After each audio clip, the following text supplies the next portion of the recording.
Okay, so now we are going to learn Boolean, or you can say fancy indexing.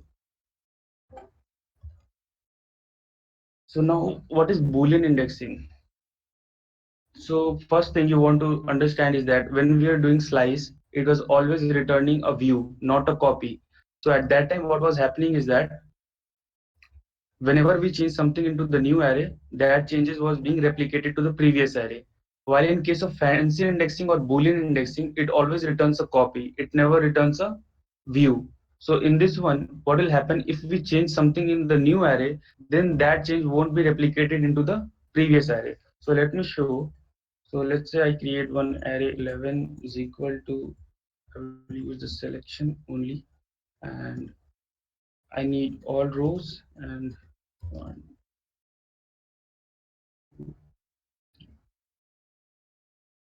and I print array. So now this thing is called fancy indexing, right? So here instead of slicing, what I'm doing is I'm getting an array. So this particular array, it is not a view of the previous array. It is a selection. So if I change something in this particular array, let's say 0, 0, and I put it to 61, then I print array 11. So here it is 61, but now this thing won't be changed. So this is already 97 and I have changed it to 61. So you need to understand this particular thing. This is very important, that if you are doing fancy indexing or Boolean indexing, so this is fancy indexing. So you can see the difference between fancy indexing and Boolean indexing. So here we are using the slice operator, right? Here also slice operator. So everywhere using slice operator. So wherever you are using the slice operator, at that time you will get a view, not a copy. But whenever you are not using the slice operator, at that time you will get a copy, right? So you need to remember this thing. And let's say I will do Boolean array indexing now. So I have an array selection. So what I want is like I want data from array selection. So wherever the value is greater than 5, right? So this is a Boolean operation.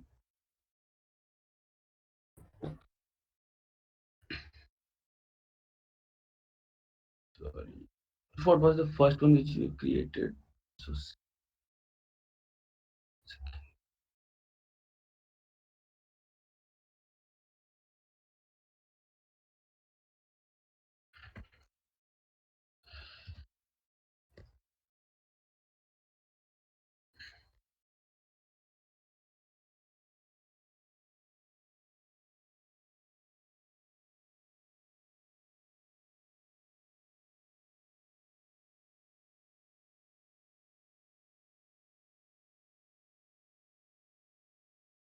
so now you can see what is happening over here is that I have created one array, so which has element from 0 to 9, and I'm using Boolean array indexing. So what will be the output of this thing? I will show you. Let me copy this thing and add one column above. Just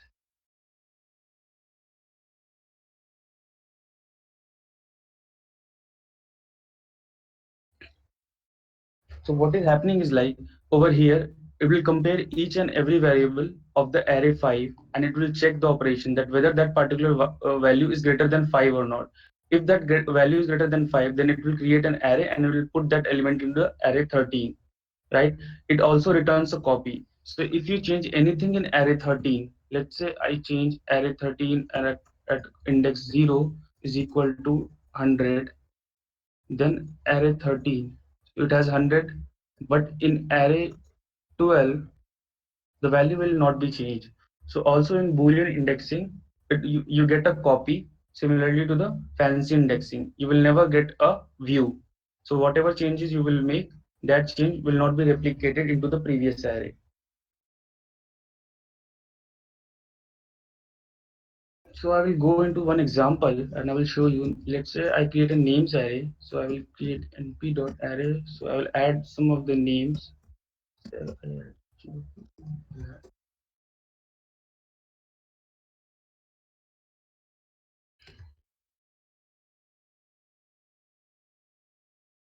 and one more name I'll take it. So if I print this, so this is the array, right? And what if I do like names equal to Gaurav? So what it is checking right now, as you can see, for the first index, it will go over here for the first index. It's check whether Gaurav is equal to Chetan. No, so then false. Whether Gaurav is equal to Gaurav, true. Whether Gaurav is equal to Harsh, false. Whether Gaurav is equal to Manas, false. So that's how Boolean indexing is performed. Let's say I do this type of slicing, names, and I will write names where it is not equal to Chetan, right? If I do, sorry, that will be equal to, not equal to. So now you can see, so you get a slice of that particular thing. So now you have provided a Boolean indexing that I want the values where name should not be equal to Chetan. So now you are getting Gaurav, Harsh, and Manas. Similarly, you can perform using logical operators also. So what you, let's say if you want to have a detail of like names equal to Chetan, or so this is the pipe symbol for or names equal to Manas, right? So you can see what it is returning right now. So name is equal to Chetan, so true. Gaurav false because neither Chetan nor Manas is equal to Gaurav. So that's why we are getting false. Similarly for the Harsh also. So for the third last one, so this thing matches. So that is the benefit of OR operator, right? And you can do slicing also. So let's say based on something, let's say you are managing a dictionary and you find that wherever name is not equal to, let's say Chetan. Okay, over there I want to add something as any name you can come up with, like say Karthik. I want to add Karthik over there. Okay, wherever name is not equal to Chetan. When I do that, now names will change. So wherever the name was not equal to Chetan, at that place now there is Karthik, right? Similarly, you can also get unique. There is one function unique, which is from the NumPy. If I perform this, so now you will get unique values. So if you want to find a unique value out of an array, so you can use this unique function also. This will provide you the unique value inside an array. So this is all about Boolean indexing. So I have shown you an example using the name, using the string also, as well as number also. So if you, till now, if you have any question related to Boolean or fancy indexing, you can ask me right now. If you have any question,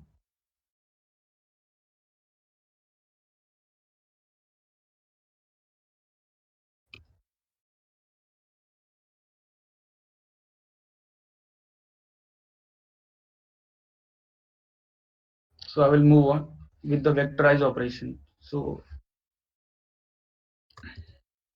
am I audible? Because no one is responding. So Yes, you yes. are audible. Okay, thank you. It's just that I am amazed Hmm. by the capabilities of NP array because I'm from Java, so I don't see this type of easy operations. This is something new. All right, we will upload this session on YouTube also, so you can go back and watch this video also, no problem. So so the most important thing is a vectorized operation for which the NumPy was developed, because with NumPy we can have a parallel processing also. So that is very helpful when you are doing matrix multiplication or some vector operation. So what happens that, let's say if you are multiplying multiplying two matrices of size, like let's say 2 into 3 and 3 into 2. So what will happen? So what the NumPy does is like, so the first operation will be from the first row of the first matrix and the first column from the second matrix. So that operation will be performed by one core of the CPU. Similarly, second row of the first matrix and second row of the first column. So that will be performed by the second core of the CPU. So that's how NumPy gives us the parallel processing and gives us the faster output as compared to other programming languages, or I say packages or modules. So that's why NumPy was developed. So let's say I create one array of 5 elements I want, and Okay, so if I do nums into 5, so let me first print the num and then I print nums into 5. So now you can see each value has been multiplied by 5. Let's say I create one list of nums and I add 0, 1, 2, 3, 4, right? And I will print this value also, list nums. And now I want to perform the same operation on this list. So what will happen? An exception will be thrown because, so let's see, this, so now what is happening? You are aware of this thing, right? So it is multiplying this thing 5 times. 0, 1, 2, 3, 4, 0, 1, 2, 3, 4, 0, 1, 2, 3, 4, and similarly 0, 1, 2, 3, 4. 5 times it is multiplying the same thing. So that's why we use array.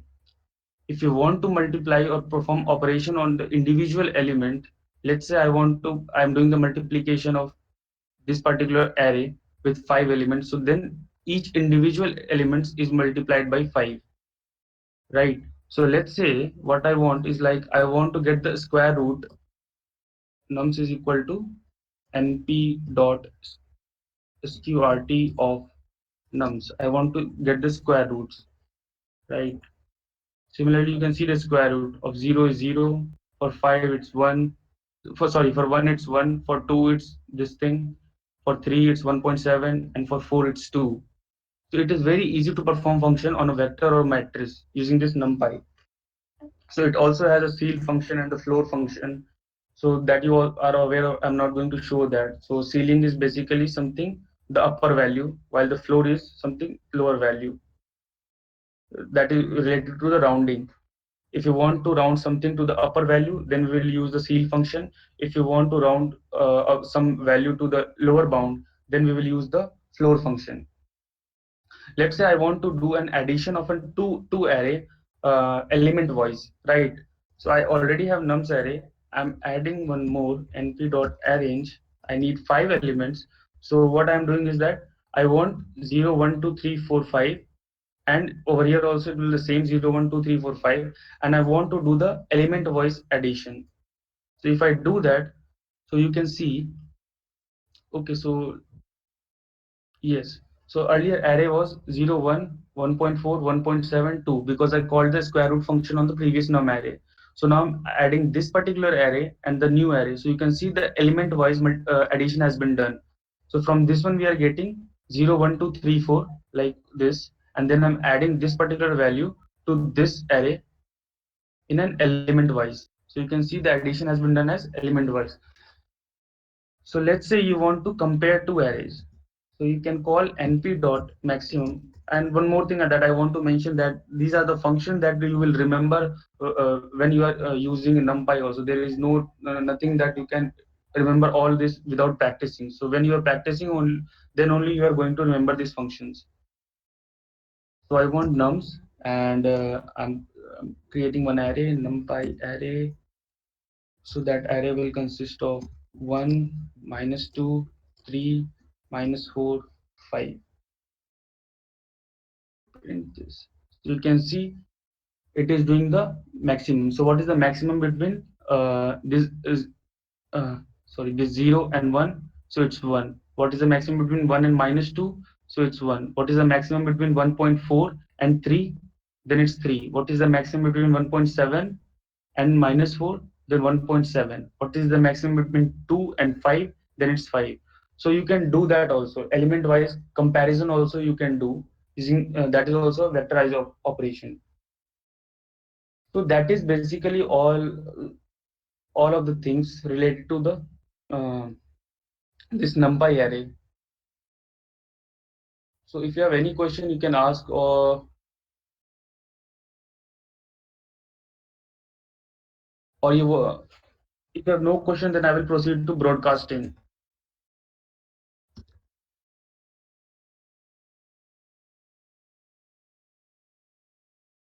So this broadcasting, it is a major topic in NumPy.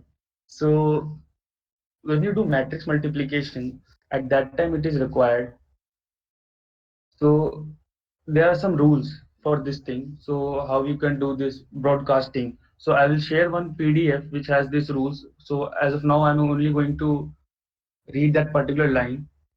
So the rules for broadcasting is like if two dimension are equal, let's say first let me write np dot array. So I have one will be like 0 comma 0 comma 0. Then I will have one more 10.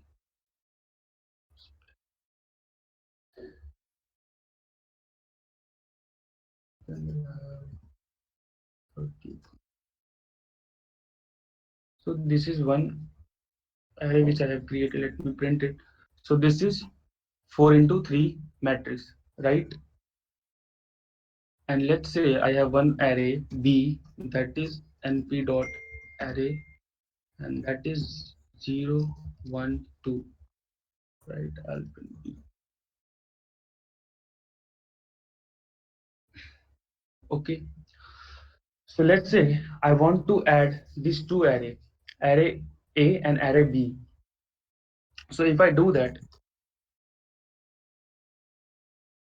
array A plus B, so you can see that this value, the 0 1 2, has been added to each of the rows, right? For 0 also it has been added, for 10 also it has been added, and similarly for 20 and 30. So there are some rules related to this particular thing. So the first rule states if two dimensions are equal, starting from the trailing axis. I guess we will need some more session. I want you guys to first go through the broadcasting thing, learn about it, and then if you have any problem, you can come back and ask us, because it will be really difficult to let you know that what is broadcasting before you guys uh, completely understand or have any doubts related to broadcasting, because there are some rules related to broadcasting which I want you guys to first go through with it, then only we can discuss it, because it is really somewhat difficult to understand without looking into the rules. So I would suggest that if you should go to the and have a look at what is broadcasting in NumPy array, and if you have any question, you can post that into the Discord group, and I will be happy to answer those questions. So I'm not proceeding with the broadcasting thing. So I think that session is complete. If you have any question, you can ask. I will share this Jupyter notebook with the moderator of the group, and I will also share the link for the broadcasting where you can understand what is broadcasting in NumPy. Sure, Chetan. Thank you. Yes. Thanks, Chetan. Thank, thank you, Yeah, Chetan. yeah, no problem. You're welcome. Thank you. Thank, Yes. thank you, Chetan. Yeah, no problem. You're welcome.